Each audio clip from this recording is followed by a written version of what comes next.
Have you ever heard about Kratom? It's a tropical tree native to Southeast Asia with leaves that contain compounds that can have mind-altering effects.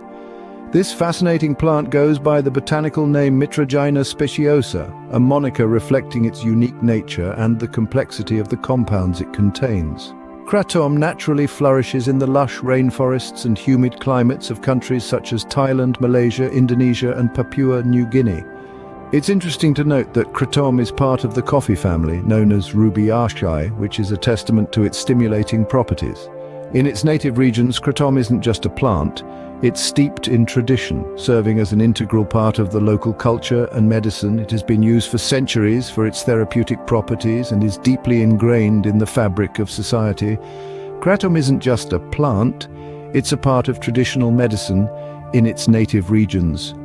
Kratom isn't consumed as a whole plant, instead its leaves are the precious commodity.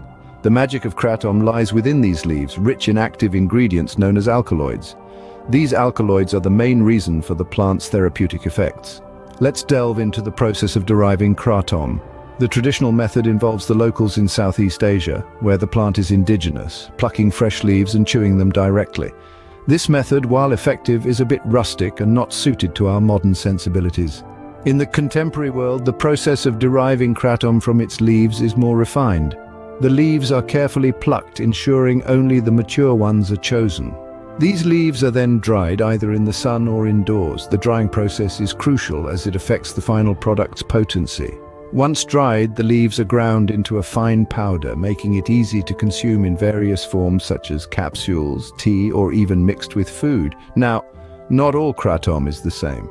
The Kratom universe is a colorful one with 3 different types known as red, white, and green Kratom.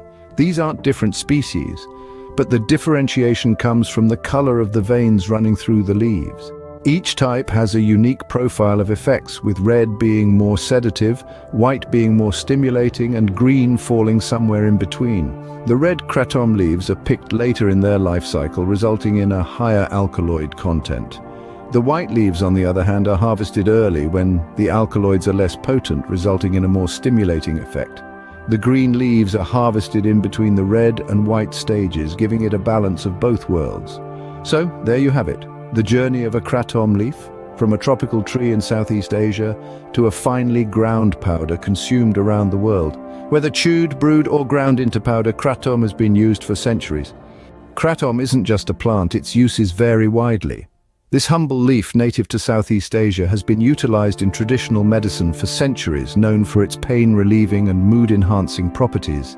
Its leaves can be brewed into a tea, chewed raw, or processed into capsules, extracts, or powders to be used as a dietary supplement.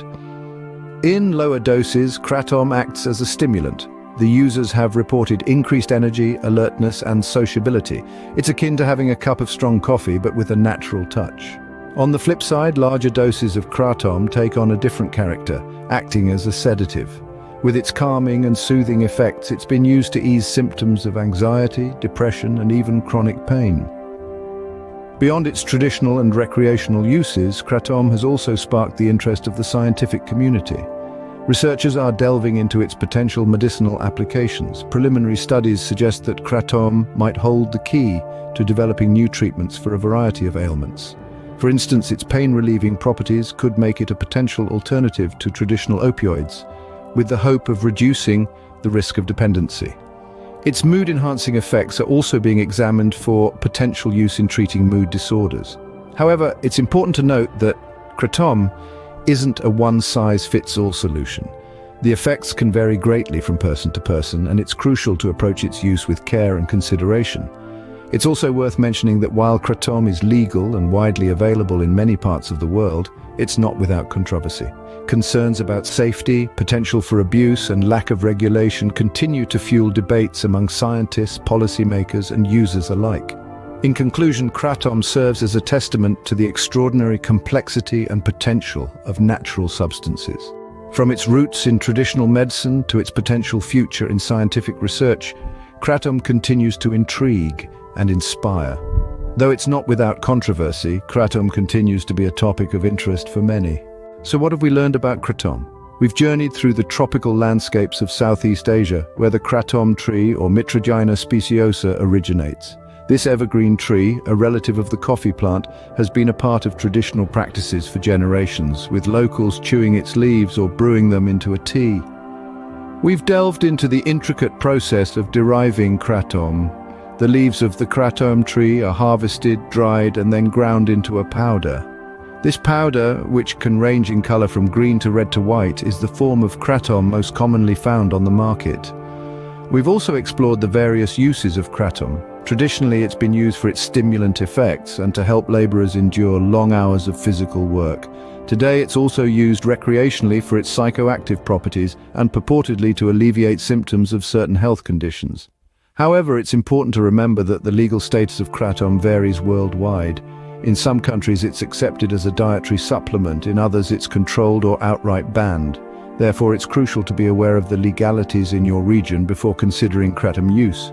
Furthermore, research into the potential benefits and risks of kratom is ongoing. While some studies suggest potential therapeutic effects, others highlight the risk of dependence and other adverse effects.